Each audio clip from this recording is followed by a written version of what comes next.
बिस्मिल्लाहिर्रहमानिर्रहीम। अस्सलाम वालेकुम। आज मैं आपके लिए चिकन लेग विद ऑरेंज की रेसिपी लेकर आई हूँ। ये रेसिपी उन लोगों को ज़रूर पसंद आने वाली है जिनको चाइनीज़ डिशें पसंद हैं और थाई डिशेज़ जिन्हें पसंद है। तो रेसिपी पसंद आती है तो मेरे चैनल को ज़रूर सब्सक्राइब करें और बराबर को क्लिक कीजिए ताकि मेरी हर नई रेसिपी आपके पास सबसे पहले आ जाए। अब आते हैं हम रेसिपी की तरफ। तो यहाँ पर मैंने चिकन लेग लिए हैं 12 अदद। अब इसमें मसाले जाएंगे। तो ये दालचीनी का पाउडर जाएगा इसमें 1 टीस्पून।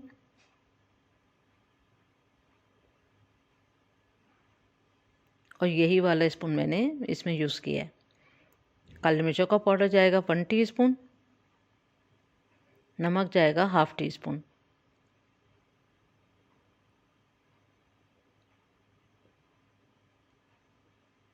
और कद्दू का छुआ हुआ लहसुन है 5 टीस्पून।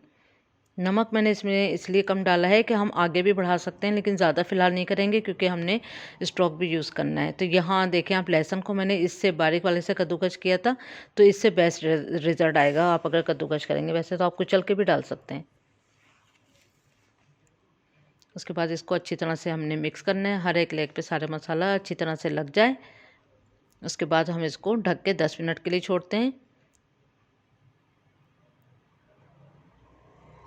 फिर 10 मिनट के बाद हमने एक पैन में 1 टेबल स्पून के जितना ऑयल डाला। फिर इसको ब्रश के मदद से हमने सब तरफ फैला देना है ऑयल को, क्योंकि हमने हल्का सा ही उसको फ्राई करना है। सिर्फ कलर हमने चेंज करना है चिकन का, इससे ज़्यादा हमने उसको कुक नहीं करना है, ना ही हमने इसको फ्राई करना है। सिर्फ कलर लाने के लिए हमने थोड़ी देर इसको फ्राई करेंगे, शैलो फ्राई। और हर थोड़ी देर के बाद हमने इसको टर्न करते रहना है ताकि हर तरफ से अच्छा सा कलर आ जाए। ये देखें, थोड़ा सा कलर चेंज हुआ है लेकिन अभी हमें और कलर चाहिए इसका। लेकिन हर थोड़ी देर के बाद हमने इसको टर्न करते रहना है ताकि हर तरफ से ये इक्वल सा गोल्डन सा हो जाए। ये देखें, बस इस तरह सा हमें कलर चाहिए। बस अब इसको निकाल लेते हैं। अभी दोबारा ऑयल डालें, दोबारा सारी लेग को इसी तरह फ्राई कर लेंगे।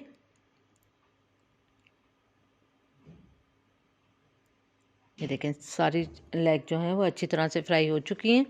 अब हमने इसको बेकिंग ट्रे में रख देना है जिसमें आपने बेक करना है ओवन में ले जाकर। फिर इसका हमने सूप रेडी करना है। तो 2 ऑरेंज हमने लिए थे, उसका हमने जूस निकाल लिया।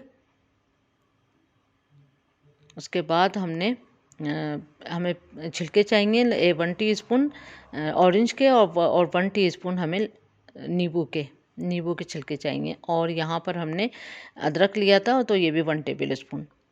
तो सबको हमने कद्दूकस करके हमें बारीक बारीक चाहिए। अच्छी तरह से हम इसको मिक्स कर देंगे। लेमन का छिलका और ऑरेंज का छिलका भी कद्दूकस कर लेना है। अब यहाँ पर हमने चिकन स्टॉक लिया है 2 कप। अगर आप चाहें तो आपके पास फ्रेश चिकन सूप रखा है तो आप वो भी यूज़ कर सकते हैं इसमें। और अगर आपके पास फ्रेश चिकन सूप नहीं रखा है तो जो बाज़ार में क्यूब्स मिलते हैं ये वाले, तो आपने इसमें चिकन क्यूब इसमें 2 कप में हमने 1 क्यूब डाल के हमने बॉयल करा था और वो इसमें ऐड करा है। अगर आप चाहें तो फ्रेश भी इस्तेमाल कर सकते हैं। उसके बाद इसमें हमने शहद डाला 1 टेबल स्पून।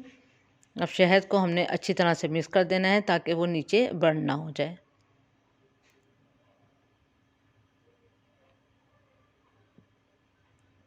बस अब इसको हमने तकरीबन 3 से 4 मिनट तक कुक करना है। 3 से 4 मिनट गुजर जाएं फिर हमने इसके ऊपर सारा डाल देना है, ये जो भी यखनी बनाई है हमने।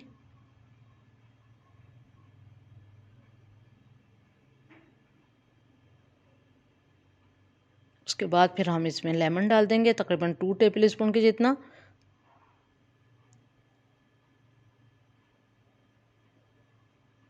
फिर इसको कवर कर देंगे फॉइल से और इसको ओवन में रखेंगे। जो लोग डाइट कर रहे हैं उनके लिए भी ये डिश बहुत ज़बरदस्त है।